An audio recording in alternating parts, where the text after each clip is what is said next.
안녕하세요. 중학생이 되는 딸과 함께 살고 있는 41세 여성입니다. 저는 2년 전에 배은망덕한 인간들 때문에 지옥의 불구덩이에 빠졌다가 겨우 살아났습니다.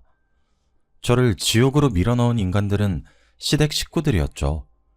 시댁 식구들은 신혼 때부터 한 통속이 되어서 돈 없고 가난한 친정과 저를 벌레 보듯이 하였습니다. 그때 당한 서러움과 억울함은 책으로 써도 몇 권은 될 정도였는데요. 그래도 여자로 태어난 업보라고 생각하고 고된 시집살이를 눈물로 참아냈습니다. 시댁 식구들을 가족들이라고 생각하고 시댁이 경제적으로 힘들어졌을 때 시댁을 다시 일으켜 세우려고 했죠. 그런데 그 인간들은 제 뒤통수를 치고 인생을 끝장내려고 했습니다. 소문이라도 내고 싶은 마음에 이 끔찍한 경험을 여러분들에게 들려드리고자 합니다. 저희 집안은 중산층으로 넉넉하진 않지만 크게 돈 걱정은 하지 않으면서 살았습니다. 어느 순간 아버지께서 해고를 당하면서 집안 형편이 기울기 시작했는데요. 불의를 보면 못 참는 성격 때문에 아버지께서 20년간 다녔던 그 회사에서 잘리신 겁니다. 아버지가 해고를 당한 이유는 회사 고위 임원의 비리를 감사원에 고발했기 때문입니다. 낙하산 인사로 온 총무이사가 회사의 공금을 횡령하기 시작한 것인데요. 그런데 이상한 건 직원들이 그 사실을 알고 있으면서 가만히 있었다는 것입니다. 참다 못한 아버지께서 총무부장을 찾아가서 총무이사의 비리에 대해 이야기했다고 하죠. 그랬더니 총무부장이 하는 말이 아주 가관이었습니다. 이 과장, 그런 건 말해서 뭐 하려고. 원래 그런 거 알고 있어도 말 안 하는 거야.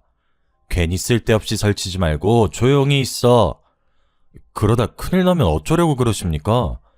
나도 가만히 있는데 이 과장이 왜 나서는 거야? 찍히고 싶어서 작정했어? 부장 역시 다 알고 있었지만 총무이사가 무서워서 모른 척하고 있었던 거죠. 아버지는 몇 달간을 고민하다가 총무이사가 공금횡령을 하고 있다는 증거들을 모아서 감사원에 투서를 넣었습니다.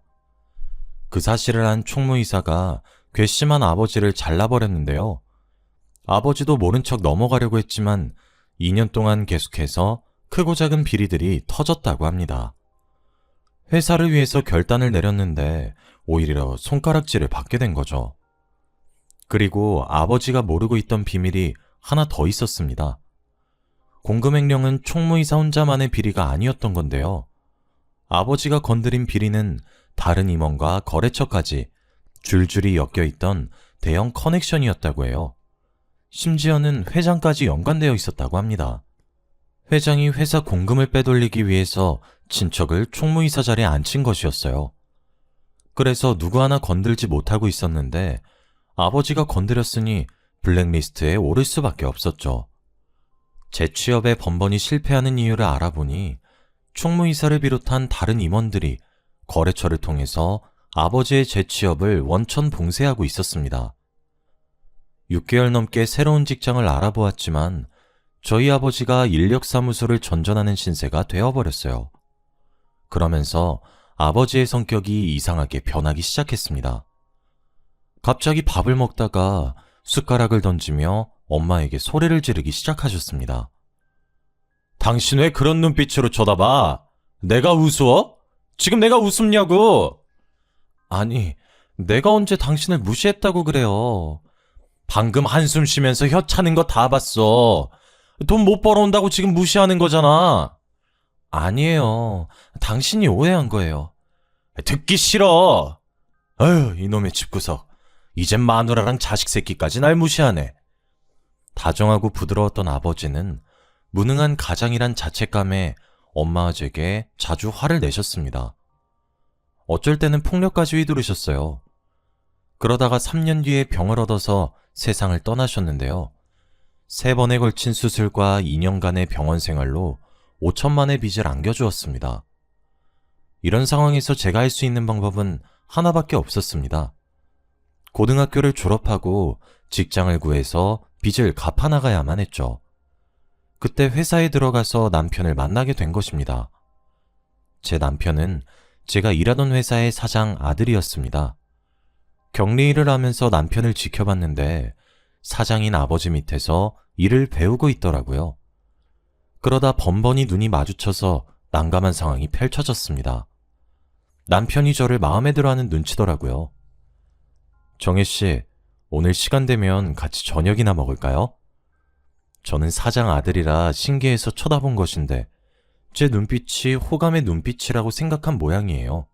저한테 데이트 신청을 하길래 어색한 미소만 지었어요. 가만 보니까 한 번 차였다고 기죽지를 않더라고요. 퇴근 시간만 되면 같이 밥 먹거나 술을 마시자고 졸라댔어요. 저는 남편이 사장 아들이라는 사실을 알고 있어서 더 이상 거절하기가 힘이 들었죠. 사적으로 몇 번 만나다 보니 저도 남편에게 호감이 생겼는데요. 사장님께서 저와 남편이 몰래 만나고 있는 걸 알아차린 것 같았습니다. 사이가 진지해져서 결혼할까봐 걱정되셨는지 근무 도중 남편을 불러 이야기하는 것을 엿들었습니다. 너 혹시 격리 보고 있는 정혜랑 사귀고 있냐? 네, 맞아요. 아버지께서 어떻게 하셨어요? 딱 봐도 알지. 그렇게 티를 내는데 내가 어떻게 몰라? 애는 착하고 참 좋은 것 같은데 결혼할 정도는 아닌 것 같다. 경제적인 수준이 비슷해야지 나중에 부부싸움도 덜 할 거 아니야. 요즘 시대에 조건 보고 결혼하나요? 제가 못 사는 것도 아니고 그렇게 조건 따져가면서 결혼하면 저 영원히 결혼 못 할 수도 있어요. 아무리 그래도 격리나 하던 애를 며느리로 들일 수 없어. 세상에 여자가 이렇게 많은데 하필이면 정애냐? 좋은 말 할 때 다른 애 찾아봐. 그날 이 대화를 엿듣고 얼마나 우울했는지 모릅니다. 제가 생각해봐도 가진 게 빚밖에 없는데 사장님께서 결혼을 반대하는 것도 당연했죠. 제가 부모라도 더 나은 집안과 사돈을 맺으려고 했을 테니까요. 그래서 남편과 멀어지려고 연락도 줄이고 회사에서는 사무적인 대화만 나눴습니다. 제가 갑자기 차가워지니까 남편이 저를 따로 불러서 무슨 일이 있냐고 묻더라고요. 정혜야, 너 요즘 이상하다. 연락도 잘 안 받고 왜 자꾸 피하는 거야? 내가 말 걸면 단답만 하고. 혹시 화나는 일 있어? 그걸 몰라서 물어요? 저 오빠랑 사장님이랑 이야기하는 거 다 들었어요. 사장님이 우리 사귀는 거 못마땅하게 생각하시잖아. 아니야. 우리 아빠가 아직 너에 대해서 잘 모르셔서 그래. 너랑 친해지면 생각 바뀌실지도 몰라. 사장님이랑 어떻게 친해져? 우리 둘만 좋다고 결혼했다가 무슨 일이라도 벌어질지도 모르고. 나도 그렇고 오빠도 그렇고 이제 슬슬 결혼할 나이잖아. 더 좋은 사람 만나서 결혼 준비해야지. 뭐? 그럼 지금 헤어지자는 거야? 아무리 그래도 이런 걸로 헤어지는 게 말이 돼? 정혜야, 다시 생각해보자. 아버지랑 엄만 내가 설득해 볼게. 남편이 이런 식으로 저를 붙잡으니까 헤어지기 어려웠죠. 남편은 부모가 반대한다고 저를 포기할 생각은 없다고 걱정하지 말라고 했어요. 그리고 진짜로 사장님을 설득시키기 시작했죠. 저를 데리고 집으로 가서 식사도 하고 술도 한 잔씩 하면서 사장님과 사적인 대화를 많이 나누게 되었습니다. 진짜로 사장님이 절 좋아하게 되실 줄은 꿈에도 몰랐는데 2달 뒤에 저희들의 결혼을 허락하시더라고요. 그런데 나중에 알고 보니 이제 제 시아버지가 되신 사장님께서 남편과 거래를 한 것이었습니다. 남편은 몇 달 동안 공을 들여서 새로운 거래처를 확보하는 데 성공했는데 만약 결혼을 허락하지 않으면 거래처를 다른 경쟁회사에 넘겨버리겠다고 협박했다고 해요. 뭐? 민철이 너 지금 뭐라 했냐? 땡땡사에 그걸 넘기겠다고? 네가 지금 미쳤어? 감히 아버지를 협박해? 아버지, 협박이 아니라 거래를 하자는 거예요. 정혜를 며느리로 드리고 좋은 거래처 확보하실래요? 아니면 이 거래 아예 그만두실래요? 제가 이 사실을 알았으면 남편을 말렸을 텐데 결국 시아버지께서 결혼을 허락하신 거였습니다. 남편 말로는 시아버지께서 끝까지 결혼을 반대하시니까 마지막 수단을 쓴 거라고 합니다. 전 이것도 모르고 좋다고 결혼식을 올렸네요. 덕분에 저는 시부모님께 밉보여서 원치도 않는 시댁살이를 하게 되었습니다. 제가 시댁까지 찾아가서 따로 살고 싶다고 말씀드리니까 시어머니는 저한테 이렇게 말씀하시더군요. 집 살 돈은 있고? 혼수도 안 내왔으면서 분갈하겠단 거니? 아니요, 어머님. 같이 사시면 어머님이 불편해 하실까봐. 불편하긴 뭐가 불편해? 안 그래도 몸 안 좋아서 집안일 도울 사람 필요했는데 잘 됐다. 얼른 이삿짐 옮겨. 제가 남편한테 말해서 따로 살고 싶다고 해도 시어머니께서 시댁에 남아도는 방도 많은데 굳이 분가해야겠냐고 따지셨습니다. 보나마나 저를 옆에 두고 살림을 시키면서 부려먹을 속셈이시겠죠. 결국 시어머니의 바람대로 결혼 후 회사를 그만두고 시댁살이를 시작하게 되었습니다. 예상대로 시어머니께서 저를 갈구시더라고요. 시어머니와 한 집에서 사느라 저는 방에서 편히 누워있지도 못했습니다. 그리고 시어머니만 절 괴롭히는 게 아니었거든요. 손아래 시누이는 저를 아예 가사도우미 취급했습니다. 어느 날은 제게 집안일을 시키다 못해 혼을 내기까지 했습니다. 뭐야 이게? 이건 왜 이렇게 한 거야? 언니, 이리 좀 와봐. 시누이가 앙칼진 목소리로 저를 부르길래 가봤더니 너덜너덜해진 속옷이 보였습니다. 시누이는 이 속옷이 세탁기에서 나왔냐며 왜 이렇게 했냐고 저를 노려보고 있었습니다. 언니, 이건 실크 소재라서 손빨래 한다고 몇 번이나 말했어요. 이게 뭐야? 비싼 건데 완전 걸레가 됐잖아. 시누이는 큰마음 먹고 산 명품 속옷이 망가졌다고 난리를 치더라고요. 이게 얼마짜린지 아냐고 난리를 치길래 한숨을 쉬면서 사과했죠. 미안해. 내가 깜빡하고 그냥 세탁기에 넣었네. 다음엔 진짜 조심할게. 그런 정신머리로 살림을 어떻게 해요? 나 엿먹이려고 일부러 이러는 거 아니에요? 아니, 엿먹이려고 일부러 그랬다니 말이 너무 심한 거 아니야? 내가 일부러 그럴 리가 없잖아. 아이씨, 짜증나게. 돈 없고 무식하면 시키는 거라도 잘하든가. 정말 멍청한 건 답도 없다니까. 저도 화가 나서 목소리를 높이니까 시누이가 짜증을 내면서 제 어깨를 치고 가버렸습니다. 그 모습을 보고 있던 시어머니께서 말리기는커녕 비아냥되기 바빴습니다. 효정아, 그만해라. 시장에서 파는 속옷만 입던 애가 명품 속옷이 뭔진 알겠니? 그러니까 쥐가 실수해놓고 괜히 짜증내고 있어. 시어머니가 은근히 저를 비꼬면서 시누이 편을 들고 거기에 신난 시누이가 저를 대놓고 비웃었죠. 그런 일이 한두 번이 아니었습니다. 거의 매일 일어나서 미칠 지경이었어요. 두 모녀는 제가 뭘 해도 마음에 들어하는 법이 없었고 늘 잔소리하고 구박만 늘어놓았습니다. 남편에게 말해봐도 시어머니와 시누이는 남편이 하는 말을 귓등으로도 듣지 않았습니다. 모두 제 집안이 가난한 탓이라 생각하고 참을 수밖에 없었는데요. 그래도 저를 이해해주는 남편만 믿고 살았는데 1년 뒤 남편이 베트남으로 가게 되었습니다. 시아버지께서 베트남에 수출을 하려고 몇 년 동안 공을 들인 사업체와 드디어 연결이 됐습니다. 거래처를 관리하려면 남편이 베트남에 가야만 했죠. 남편이 이 이야기를 해주면서 저한테 3년만 참고 있으란 말을 해주었습니다. 여보, 당신 고생하고 있는 거 다 알아. 근데 눈 딱 감고 3년만 참자. 내가 베트남에서 성공하고 오면 분가하자.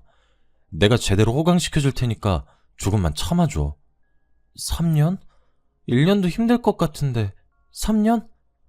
안 가면 안 되는 거야? 내가 안 가면 당신이 더 힘들어질 거야. 나도 안 가고 싶었는데 당신 시댁에서 나오게 하려면 다녀와야 할 것 같아. 그럼 딱 3년이다. 더 길어지면 안 돼. 그 뒤로 우리 분가하는 거다. 나랑 약속해. 남편을 베트남으로 보내는 대신 돌아오면 꼭 분가하기로 약속했습니다.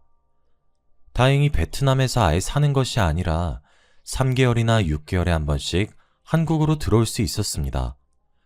남편이 잠시 한국에 온 사이 딸아이도 가질 수 있었는데요. 제 딸이 걸음마를 시작할 무렵 어처구니 없는 소식을 듣게 되었습니다. 베트남에서 일하던 남편이 교통사고를 당했다는 거 있죠. 게다가 며칠 후에 세상을 떠났다는 소식을 뒤늦게 알아서 베트남으로 가게 되었습니다. 그곳 대사관 직원을 만나 병원으로 가니 정말 남편이 죽은 채로 누워있더군요. 갑작스러운 충격에 말도 나오지 않았지만 저는 남편의 시신과 함께 한국으로 돌아와야만 했습니다. 그런데 한국에 돌아오자마자 시어머니께서 싸늘한 눈빛으로 저를 쏘아 붙이셨죠. 네가 왜 여기 있니? 남편도 죽었는데 네가 무슨 염치로 이 집에 빌부터 사려고 하는 거야?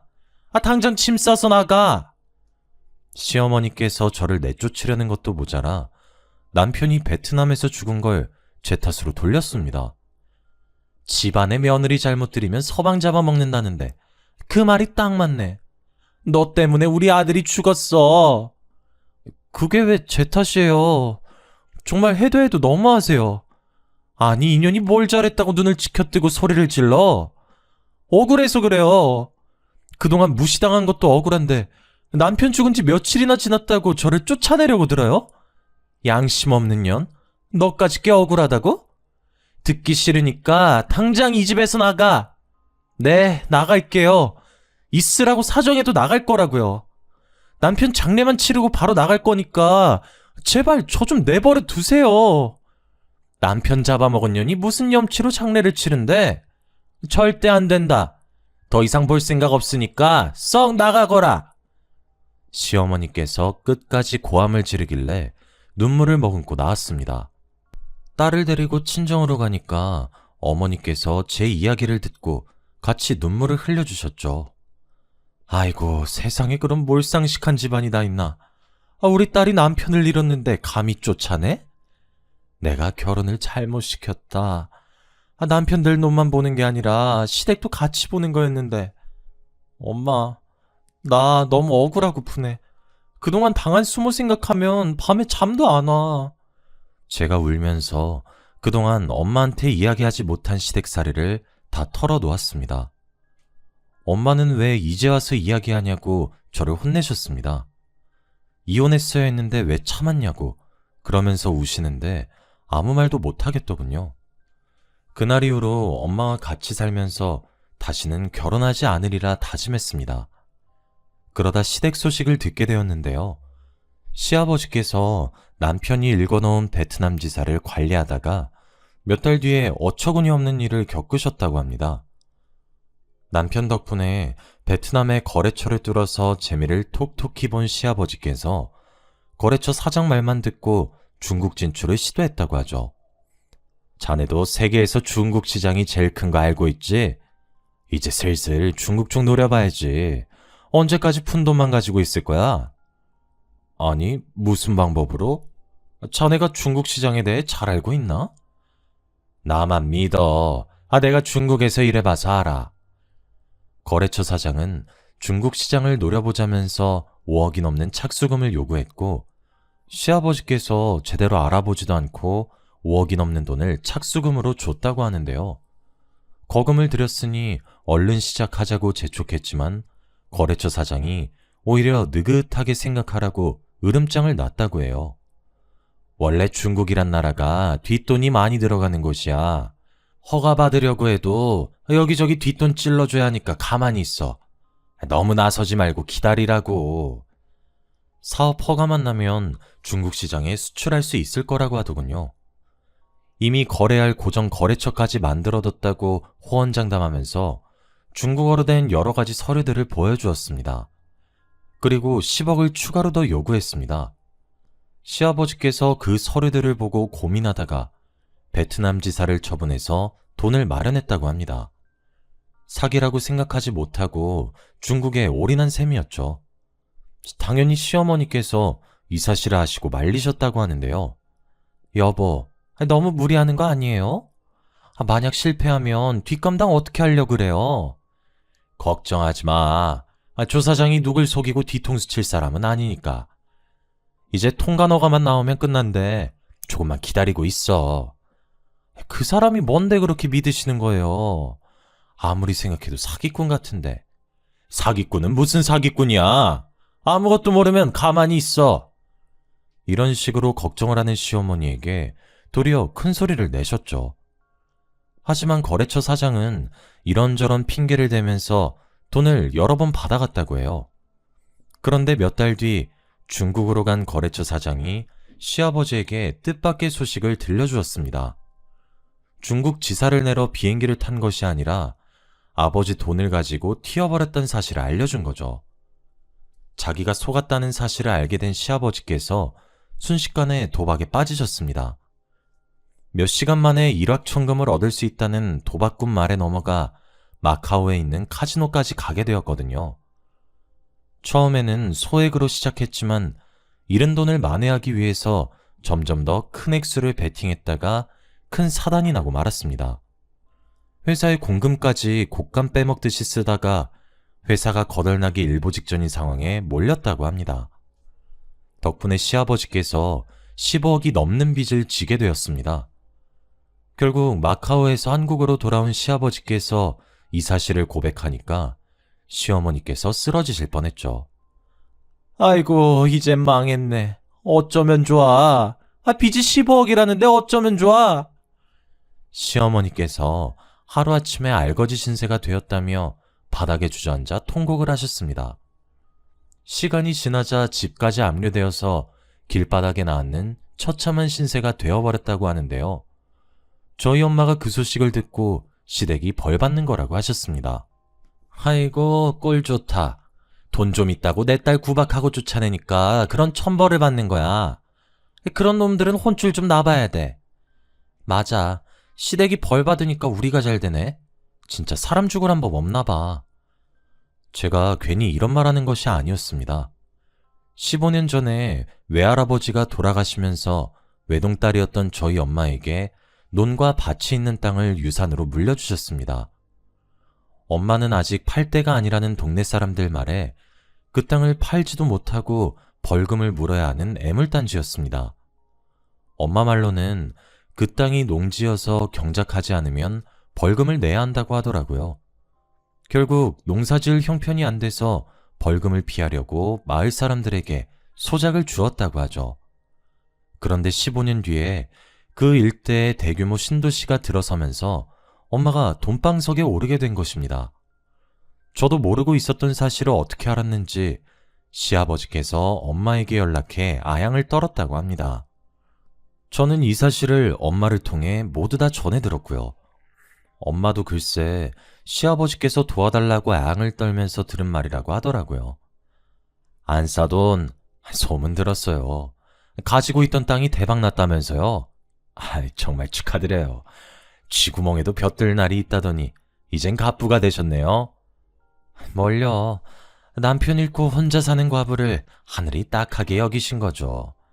딱하게 여기긴요. 딱한 사람은 따로 있는데.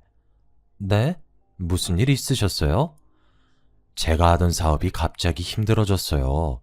그래서 조금만 도와주신다면 죽어도 잊지 않겠습니다. 그러면서 자기가 어떻게 사기를 당했고 사업을 망하게 되었는지 이야기해 주었다고 해요. 자기가 사기당하고 자기가 도박에 빠졌으면서 도와달라고 요청하는 시아버지가 무척이나 염치 없어 보였죠. 저희 엄마도 어이없어 하면서 딱 잘라 말했어요. 뭐? 저보고 도와달라고요? 저기요, 이것 보세요. 제 딸 남편 잡아먹은 년이라고 쫓아낼 땐 언제고 이젠 도와달라고요? 어림없는 소리 하지 마세요. 안 싸돈, 그때 일은 제가 사과드릴게요. 그리고 그냥 도와달라는 거 아닙니다. 회사를 전부 새애기한테 줄 생각입니다. 지금 우리 딸한테 회사 넘겨준다고 하셨어요? 시아버지께서 힘들어도 너무 힘들었나 봅니다. 갑자기 저한테 회사를 준다고 하길래 잘못 들었나 귀를 의심했습니다. 만약 엄마가 가진 돈으로 회사가 부도이기를 면하고 다시 살아난다면 그 회사를 제게 넘기겠다는 겁니다. 제 말 못 믿으시겠다면 변호사 앞에서 각서 써드릴게요. 제발 부탁드립니다. 저 이러다 망합니다. 하지만 아버님, 저는 회사 운영해 본 적도 없고 아무것도 모르는데 무작정 주시겠다고 하면 안 되죠. 그런 건 걱정하지 마라. 내가 옆에서 도와줄 테니 천천히 배우기만 하면 돼. 지금 후계자 자리를 저한테 주시려고요? 신우인 어쩌고요? 내 딸은 후계자감 아니라는 거 진작부터 알고 있었다. 그러니 너한테 이러는 거 아니냐? 그러면서 시아버지께서 투자 명목으로 도움을 주면 매달마다 투자금 외에 지분을 주겠다고 약속했어요. 다시는 시댁 식구들을 보지 않겠다고 다짐했는데 엎드려서 비는 시아버지 모습을 보자 측은한 마음이 생기더라고요. 오죽했으면 거의 남이나 다름없는 며느리한테 와서 이러는 걸까요? 게다가 시아버지가 말하는 조건도 나쁘지 않으니 10억이 넘는 토지 보상금을 투자금으로 주기로 했어요. 원래는 그 돈으로 노후 대책을 하려고 했는데 의논 끝에 시아버지의 제안을 받아들이기로 한 거죠. 당연히 저도 갑작스러운 제안을 받아들인 게 걱정되긴 했습니다. 엄마한테 이래도 되는 거냐고 물어보니까 무작정 오케이 한 것이 아니라서 생각이 있어서 승낙한 거라고 하셨습니다. 확실하게 계약서도 받아뒀고 건물보단 회사에 투자해서 매달 수익 챙기는 게 훨씬 나을 것 같구나. 네가 회사 차지하면 CM이랑 신우도 널 얕잡아 볼 일 없을 거다. 엄마가 며칠 뒤에 계약서대로 시아버지께 10억을 투자했습니다. 그 덕분에 시아버지께서 급한 불을 끌 수 있었고 시댁도 압류의 위기에서 벗어날 수 있게 되었습니다. 시어머니도 이 사실을 알고 제 눈치를 보며 고맙다는 인사를 다 건네더라고요. 아가, 고맙다. 그동안 내가 너한테 모질게 굴었던 거 용서해다오. 내가 그동안 생각이 짧았던 것 같다. 정말 미안하구나. 시어머니께서 제 손을 잡고 머리까지 숙이시길래 불편한 마음이 들었습니다. 게다가 시누이까지 제게 사과를 하며 시댁으로 다시 들어와서 살라고 하더군요. 저는 이 사람들을 용서할 생각이 없었는데 저 자세로 나오니 마음이 흔들렸습니다. 게다가 시아버지께서 저를 대표이사로 앉히겠다는 약속을 지키셨죠. 저를 소개하는 자리를 갖기 위해 시아버지께서 고위 임원들 회의를 여신 것이었습니다. 그러면서 저를 대표이사라고 이야기해 주길래 정말 감회가 새로웠습니다. 여러분, 우리 회사를 위기에서 구해낸 신임 대표이사님입니다. 모두 박수로 환영해 주세요. 임원들이 전부 자리에서 일어나서 축하해 주어서 엄청나게 떨렸지만 아무렇지 않은 척했습니다.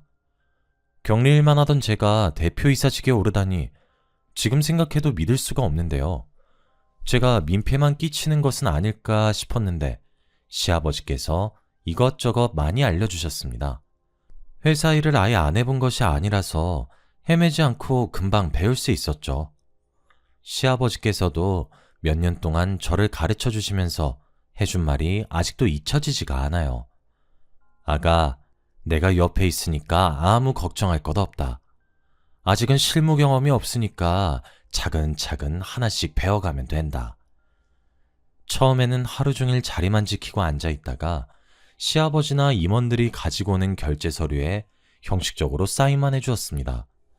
하지만 2년, 3년, 4년이 지나가니 저도 알아가는 게 많아지고 있습니다. 시아버지의 도움을 안 받는다고는 할 수 없지만 대표이사직을 무사히 해내고 있습니다. 엄마도 투자에 대한 지분으로 매달 수익이 통장에 입금되고 있다고 하니까요. 걱정할 거리가 점차 사라져가고 있다고 말씀하시더라고요. 아이고, 내 팔자의 걱정은 무슨 사치다, 사치. 요즘 세상에 가만히 앉아 있어도 매달 돈이 저절로 들어오다니 이런 게 바로 신선 노름 아니겠니? 이러다 돈 가지고 도망가는 게 아닐까. 시아버지를 믿지 못하던 엄마도 이젠 마음 놓고 시아버지가 하는 말은 전부 믿게 되었습니다. 저도 아버님을 믿게 되면서 사이도 돈독해져 갔죠. 아버님께서 퇴근하더라도 회사 생활을 하면서 애로사항은 없는지 늘 확인하고 가셨습니다. 오늘은 어땠냐? 사장 자리에 앉아보니 힘들지 않아? 아니에요. 아버님이 도와주시니까 편하게 배우고 있어요. 아버님이 언제까지 도와주실 수 없으니 저도 하루빨리 제 몫을 해나가야죠. 부담 갖지 말게. 안 사돈 아니었으면 난 벌써 알거지에 노숙자 신세가 되었을 거야. 이렇게 이야기하다 보니 시아버지의 말과 태도가 확실히 달라진 게 보였죠. 저도 점차 아버님을 신뢰할 무렵 시아버지께서 새로운 사업을 추진하겠다고 제게 사인을 하라고 요구했어요. 새로운 사업이라면 어떤 건가요? 제가 묻자 시아버지께서 다른 임원들을 쳐다보면서 미소만 짓고 계셨습니다.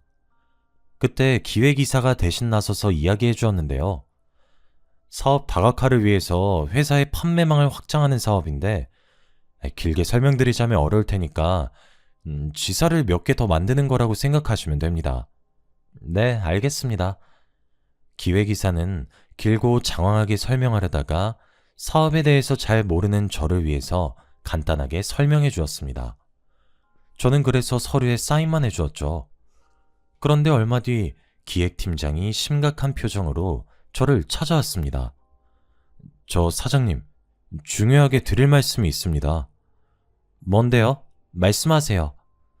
기획팀장이 무언가 말하려다가 주위를 살피더니 쪽지를 건네주면서 속삭이더라고요.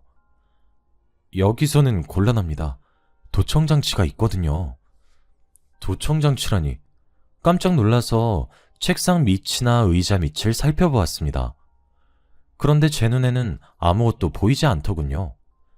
기획팀장이 준 쪽지에는 퇴근 후에 땡땡 카페로 오라는 말만 적혀 있었습니다. 그래서 그 카페로 갔더니 입구에서부터 기획팀장이 보이더군요.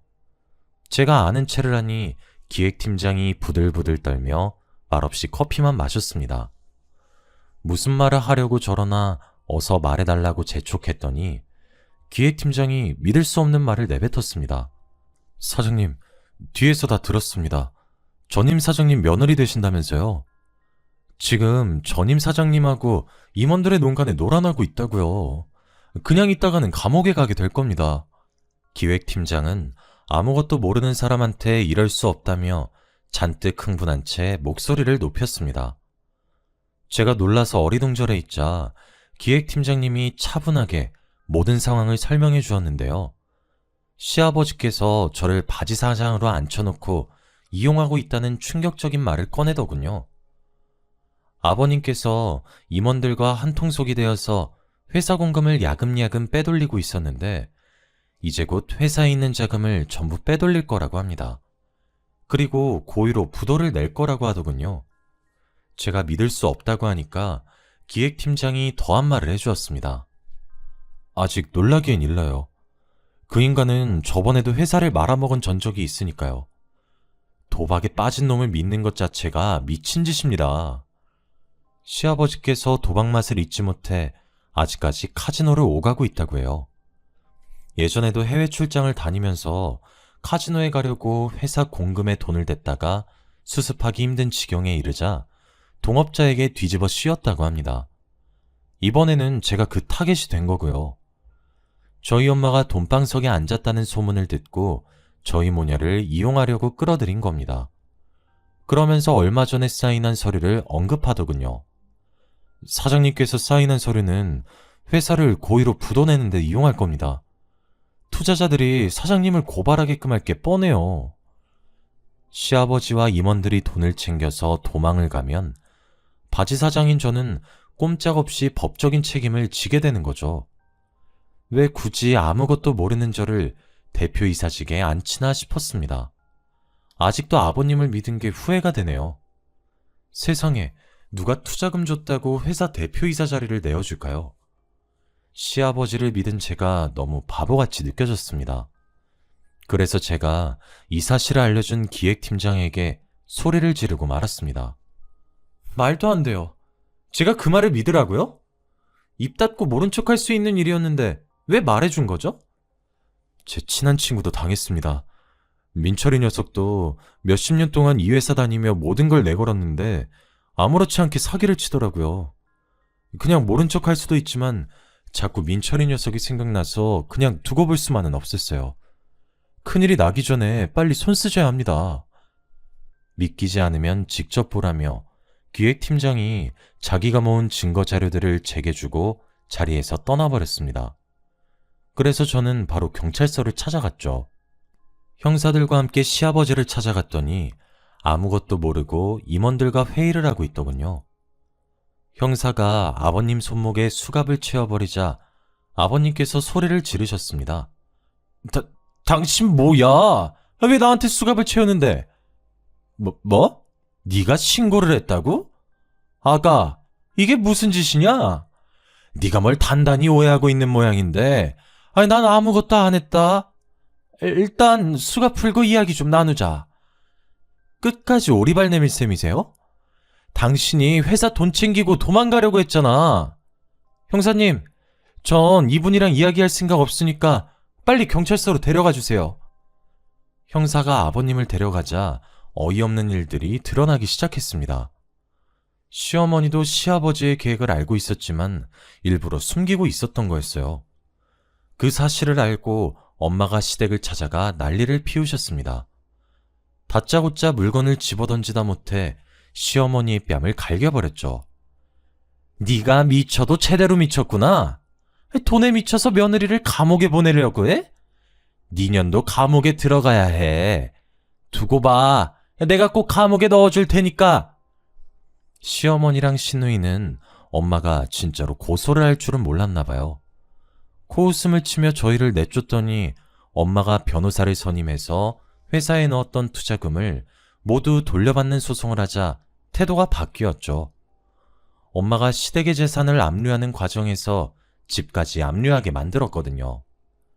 시어머니와 시누이가 그제야 집으로 찾아와 울면서 빌었습니다. 새아가, 내가 잘못했다. 너희 엄마가 그러던데 네가 용서해주면 소송 철회한다고 하더라. 우리 진짜 집 압류당하면 길바닥에 나앉아야 돼. 우리 애정을 생각해서라도 집만은 돌려다오. 제발 부탁한다. 언니, 나하고 결혼한단 말이야. 그런데 집이 압류된다니. 언니, 나 좀 살려줘. 시키는 건 뭐든지 다 할게. 잘못은 아버지가 했지 내가 한 게 아니잖아. 뭐? 네가 정말 잘못한 게 없는 것 같아? 비싼 속옷 망가졌다고 나한테 하던 짓은 기억 안 나는 모양이구나. 난 너한테 할 말 없어. 뭐든지 다 한다고 했으니까 여기서 당장 나가든지 해. 얘야, 내가 잘못했다. 이렇게 빌게. 언니, 내가 못된 년이라 그랬어. 반성할게. 반성할 테니까 제발. 저는 시어머니와 시누이가 뭐라 하든 간에 예전에 저를 쫓아냈듯이 집에서 내보냈습니다. 사람에게는 넘지 말아야 할 선이 있습니다. 그 선을 넘는 순간 언젠가는 혹독한 대가를 치러야겠죠. 아직까지 법정 소송 다툼이 이어지고 있지만 저는 절대 포기할 생각이 없습니다. 끝까지 가서 저를 속이고 농락한 시댁에게 복수해 주려고 합니다.